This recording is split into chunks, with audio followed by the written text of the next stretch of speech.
understanding a little bit about the nervous system can start to give us insights into why certain things are happening and what can be helpful. The first task is to form a trusting relationship that helps the nervous system lower its guard and be more trusting. If I say, wow, you seem really angry, and I get interested in that, often by asking those kinds of questions, the child calms down some. The fundamental and primary job of a parent is to understand their child and to help their child feel understood. Polyvagal Institute is really about helping people to understand these ideas and these choices so that we can become the best of humanity, not frighten each other and frighten ourselves. 9, 8, 7, 6, 5, 4, 3, 2, 1, 0.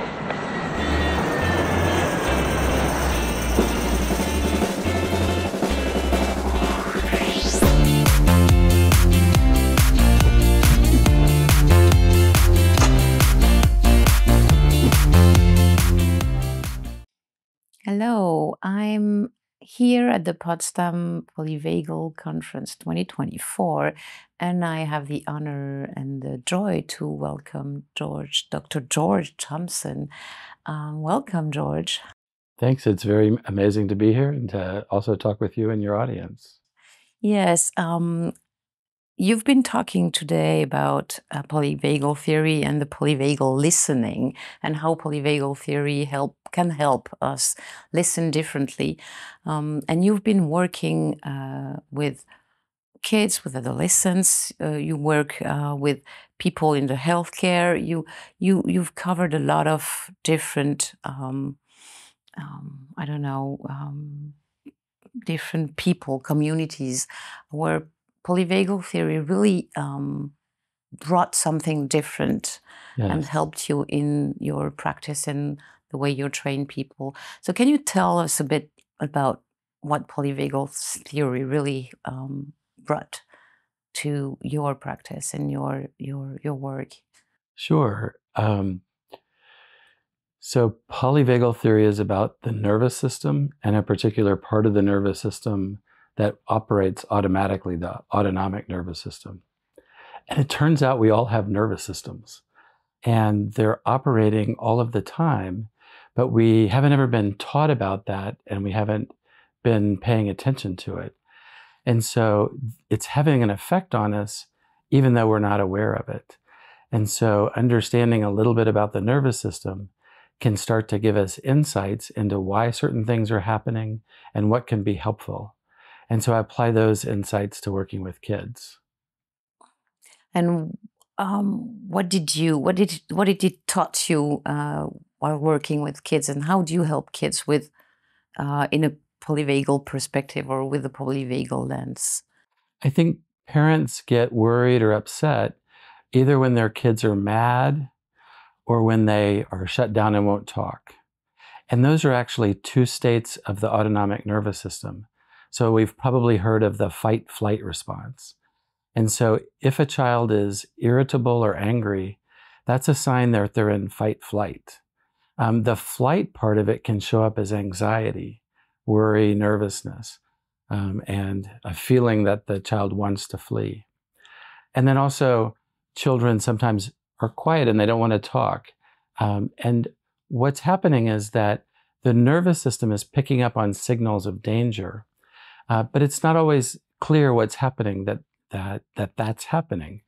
And so if we start to understand the child is irritable or anxious, and then we look at what is it that the child is responding to, and we delve into that, it gives us some new choices about what to do. So for example, if a child is angry about something, I want to know about that. The way I was raised would be to say, don't talk to me that way, young man, that's disrespectful. Or go to your room and when you'll be calm, you'll come back. Go to your room and calm. Yeah, when you're calm, come back. But if I say, wow, you seem really angry, and I get interested in that, and I'm trying to understand what the experience is, and especially what happened that you got angry, then two things happen. One is I get some information that's helpful to me, but often by asking those kinds of questions, the child calms down some. Because when we're feeling threatened by something and we're having a reaction to it, if somebody says to us, that's really important to me, what's threatening to you, I want to know about it, then it feels like we have an ally, somebody on our side against the threat that can help us with the threat. And that calms down our nervous system. And so when our nervous system calms down, then we can make some different choices about what we're going to do next. Or if the threat is something that I can do something about, then I have that chance too. So my daughter today was emailing her teacher about some of her final grades, and some of them weren't right. She was emailing her advisor because one teacher hadn't graded some things. She had sent a bunch of emails, and now she didn't know what to do. So she was feeling frustrated about that. So I could say, calm down, or I could say, what's got you upset? Well, I don't know what to do about this teacher. I've turned in these assignments. I should get credit. I'm not getting credit for it. It's important to her. So for her nervous system, the idea that she's not getting credit for something that she worked for is a threat. It's a dangerous thing because she's not going to get the credit she deserves. And so if I find out about that, okay, then we can start to also do something about that. Let's see who we can email. So that's where the idea of emailing her advisor came from. It could also be that she has the same thing, but she's tried, to email so many times that she feels like there's nothing I can do. And so when our situation is that the threat is something either that we can't do about, it's inescapable, or even that we feel like it's going to be life-threatening to us, then that causes our nervous system to shut down. And when it shuts down, then a child can't talk. So in one of the classes I teach, I talk about a 14-year-old boy that had cancer, leukemia, and he has pain in his belly and he has a fever and he's in the hospital, but he doesn't want to talk to the doctors. And so the doctor that comes in just sits there. The next doctor, he's already kicked out 2 doctors, and this third doctor comes to try, but he just sits there and he doesn't say anything. And he doesn't say anything for 15 minutes. And the kid says, "Who are you?" And he says, "I'm Dr. Roberts." And then he doesn't say anything again for another 15 minutes. And then he starts to say, what do you want? What are you here for? And so then the doctor starts to explain, but after 30 minutes.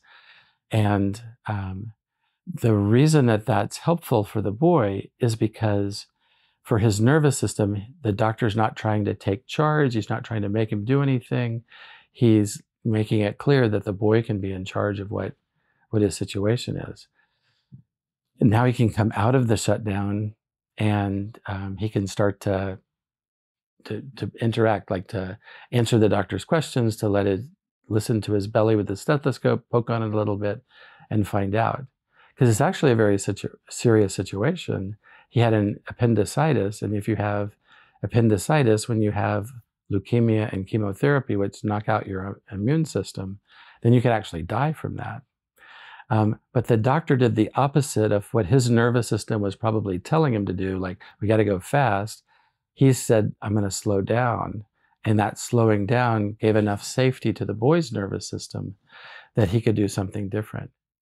What would have happened and that doctor didn't know about the polyvagal theory at that time, but he had an intuitive recognition of how things worked. And if he hadn't done what he had done, and he had done what the other doctors did, they probably would have to take the boy to surgery against his will, which would have been a huge break in trust. Even though it saves his life physically, it creates a huge relational issue that then has to get solved. But for this doctor's investment, he was able to help the boy calm down and then to go about things the normal way, do an exam, say, here's what we need to do. The boy says, okay. The mom was in the room too, and she got calmed down about it. So even they're facing this really intense situation, they can work together now rather than at odds with each other. And so knowing this information about the nervous system really helps you to make decisions in that kind of way. Like, should we be slowing down here? Should I be finding out what the threat is? Should I try and understand the experience of the person's anger or anxiety. And then you can actually make a partnership with the person. You can actually partner with their nervous system. And in doing so, then the outcome is usually much better. But listening to you, I was thinking about the doctor also, because in our medical system, and I know it's the same in the US and in Europe, medical doctors don't have time. And I would say, I can imagine the nervous system of the doctor saying, I have to do something very quickly and I don't have time. How can we manage that in this system today, to take the time to listen to this nervous system that tells us so much? Great question. And this doctor is a pediatric cancer doctor, pediatric oncologist, and he had had 3,000 patients at this point. So he's a very experienced doctor. And he made a decision he was going to take the time. So part of what was going through his head is, if we force things to happen, maybe things go faster right now, but this is going to take a lot more time later. Maybe there's even a lawsuit or upset people, and how long is that going to take? So he can put things into a bigger context. And then because he is able to keep himself calm and self-regulated, he can access creativity in his brain. And so he had an image in his head, like of an old World War I movie, where people are in the foxhole. And he saw the boy and his mother in a foxhole. And he said, I can't do anything or else they'll go farther into the foxhole. And so I need to just sit here until they come out because they're feeling safe. So that's also what happens is, in his calm state, he has access to creativity, images and ideas and solutions that I wouldn't have thought of, and that then were very helpful. So yes, I think then the people that make the decisions about how much time a doctor has, they need to understand these kinds of things too. And they need to understand, like, the cost of doing things fast in this situation, if they get sued by the patient or something like that, is actually going to be a lot higher. The risk is higher to do things in the other way. And maybe they understand or maybe they don't, but that's the opportunity. That's the way I approach it. You also told me that you work with people who are working with populations with addiction, or population living in the streets. Tell me a little bit more. Tell us a little bit about that. I think it's an interesting situation too. Yeah. So a few years ago, there was a man that was killed by their interaction with the police. The police were restraining him. His name is George Floyd. I think his name was known in other countries too. And he died. And so one city that I work with, called Albuquerque in New Mexico in the United States. I've been there. You've been to Albuquerque? Yeah, Beautiful. a long time ago, 40 years ago. Beautiful place. Their mayor decided to create another department for people to respond to those kinds of issues: homelessness, substance use, mental health issues, so that the police don't have to respond, and so that specially trained people can respond. And so I teach those first responders about the polyvagal theory, because if somebody's in a crisis in the community, they're going to be in that fight-flight state or in the shutdown state. And so we talk about that they're responding to a stranger in distress. And so the stranger part is they haven't met the person before, and now they're going to go and try and help them. But if you're in fight or flight, or if you're in shutdown, your nervous system is now seeing everything as a threat. And so the first task is to form a trusting relationship that helps the nervous system lower its guard and be more trusting. And then you can build a plan for what to do next. And so we teach them, how do you connect, build trust? And you do that by listening. It's the same kind of thing with the patient in the hospital or the traumatized kids that I work with.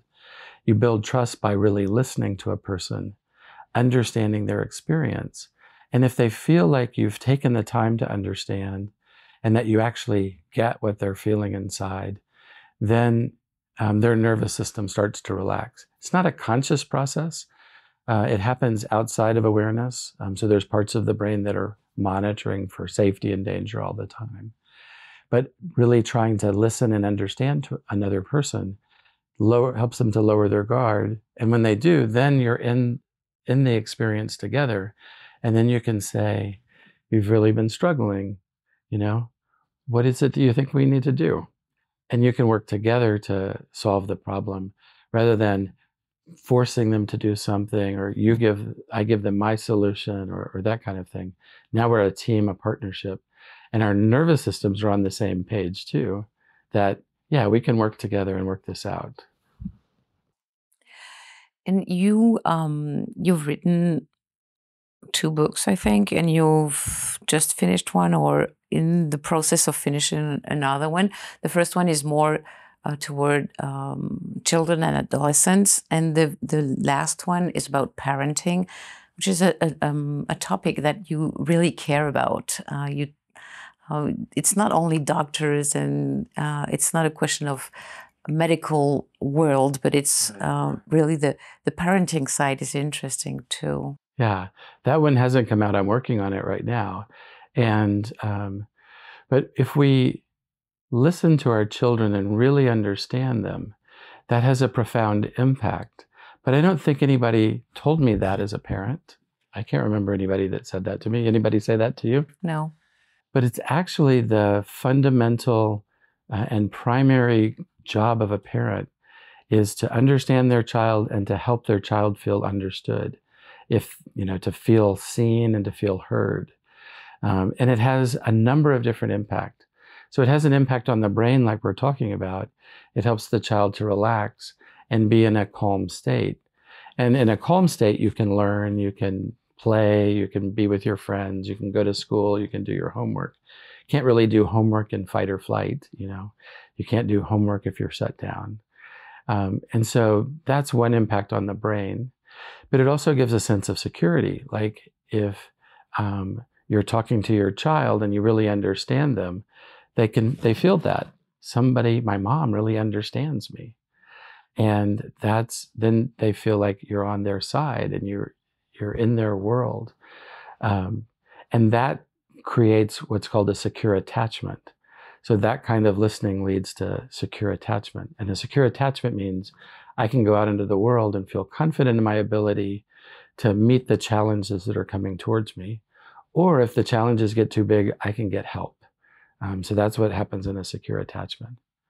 But it also, that kind of listening leads to communication competence. The child's ability to communicate actually gets better. And they're more connected with themselves, so they know themselves better as well, because they've been listened to, they feel like their parent gets them. And so then they really feel understood, but they also understand themselves better. So I like to say then that the child, you're raising a child who can know who they are, and they know what to do about things. And really, if you know yourself that well, you discover your purpose in life. You know why you're here. So you know who you are, what to do, and why you're here. And I think most parents would like to have a child that has those abilities. And so listening is really the key to all of those things. There may be some other things too that are helpful, but if you don't listen, you can't have any of those things. And you might be good at things like setting a structure for your home. This is what we do as the morning routine. This is what we do after school. This is what we do at bedtime, which are very important things.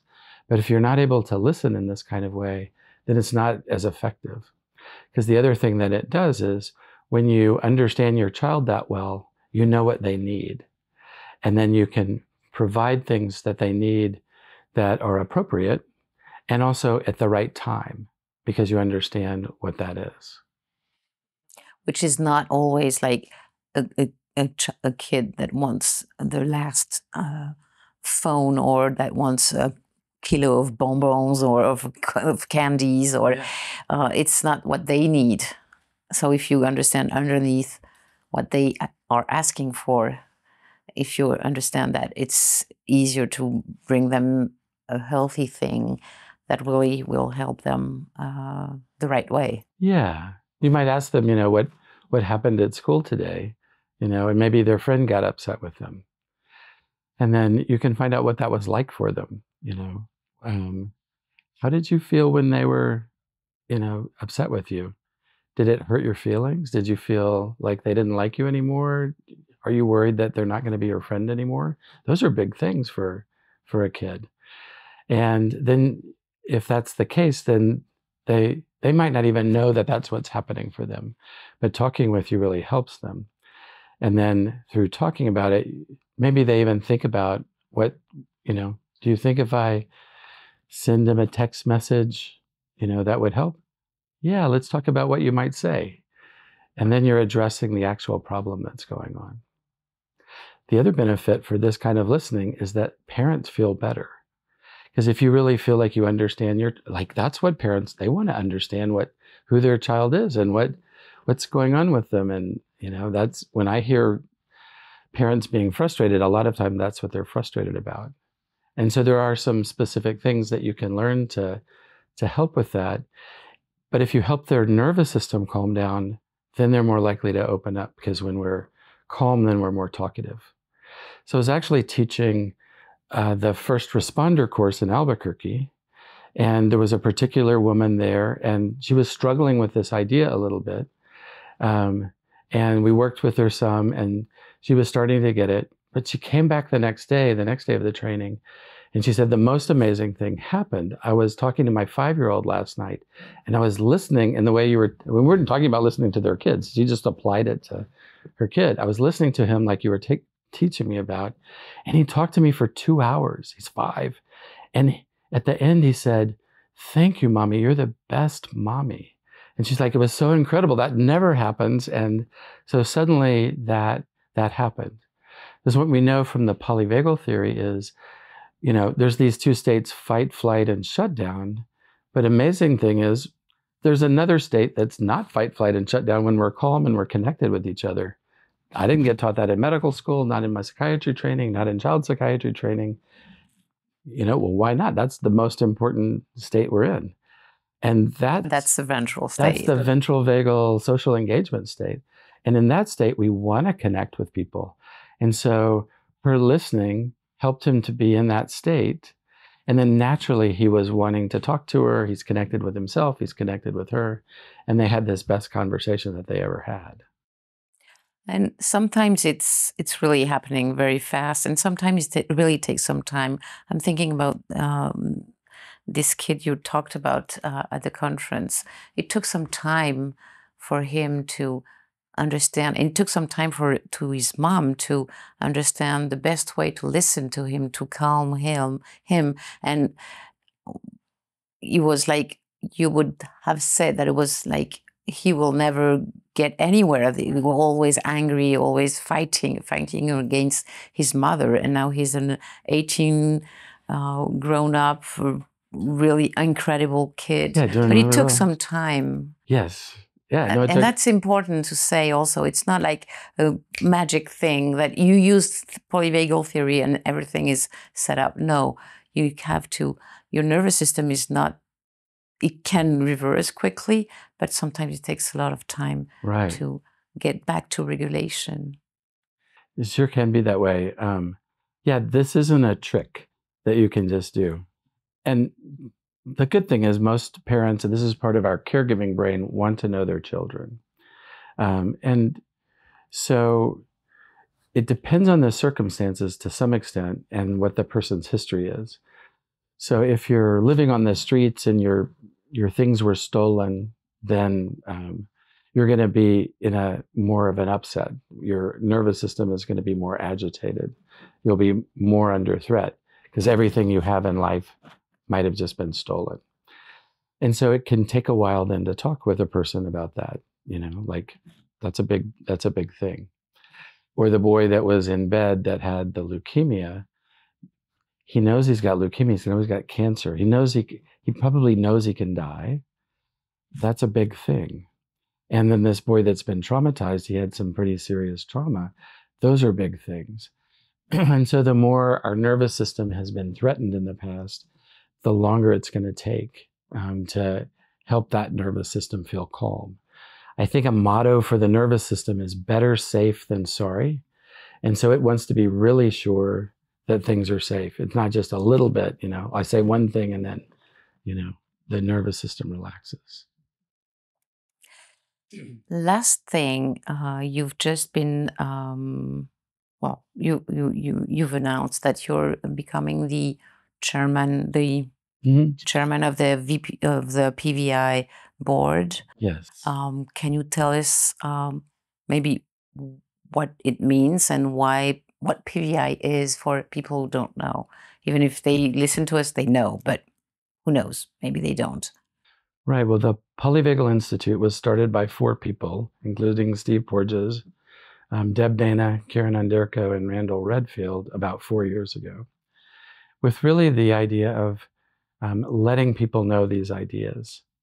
And I think as I've studied polyvagal theory, like if I look at the world, sometimes it looks really scary. Like we could all kill each other and all humanity gets wiped out, I used to practice hiding under my desk for a nuclear attack when I was a kid in school.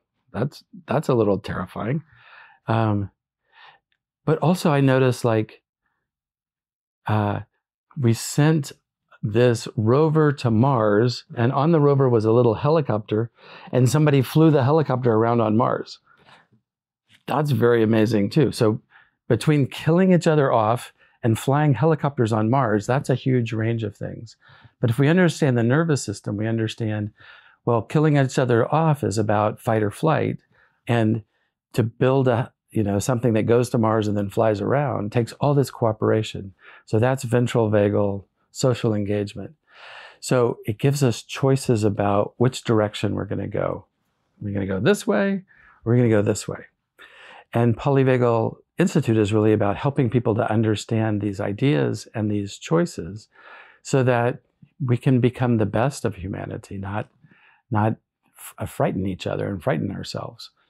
And so that's really a general way of talking about what this organization is about. We have conferences and we have classes and things like that, but they're all about learning about the nervous system and how sometimes we're in a fight or flight, and to feel safer, we fight with each other. But then sometimes when we get calmed down, then we collaborate, and we have brilliant, collaborative, creative, innovative ideas. And so a board of directors of a nonprofit, one of its jobs always is to help with strategic planning for the organization. So looking at where are we going to go and how are we going to do that. So that's one of the jobs. But we're in the process of putting together the next board. When an organization gets going, it's often a small group of people that really work closely together. And then as they build momentum and success, then it shifts to a more formalized process and more structures and things like that. So that's the phase that we're in. We've been very successful as an organization. And so we're moving forward in those kinds of directions. And what role do you want to play in that? You, George, as a person. Well, I'm very honored to be asked to be the chairman of the board. And I consider it to be a stewardship. It's a huge resource, these ideas, this training, this research from Steve Porges. And so to honor the work that's been done, to set up structures that allows it to continue, to find ways that we can reach as many people as possible and have a positive impact.